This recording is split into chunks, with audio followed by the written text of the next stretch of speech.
Hello friends, welcome to Joy's creative garden.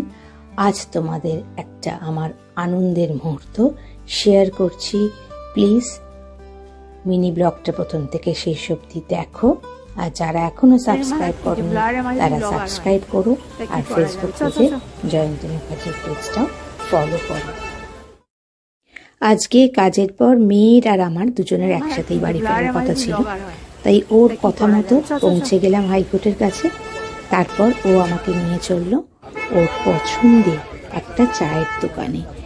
এখনও যেখানে internship করছে, জুনিয়রদের সাথে চা খেতে বেরোয়। কোর্টের পাশে ওই চাটা ওর বেশ ভালো লেগেছে।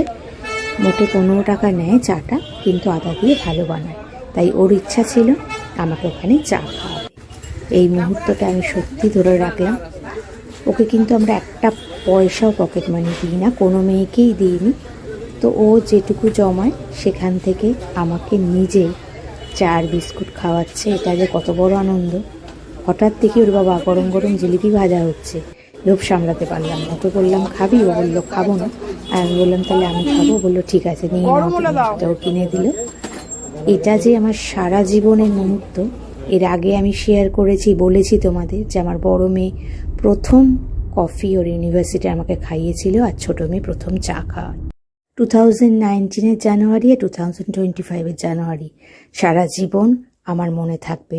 আমার দুই মেয়ে ভালো থাকুক, এটাই চাই। তোমরা সবাই আশীর্বাদ করো যেন ওরা মানুষের মতো মানুষ হতে পারে।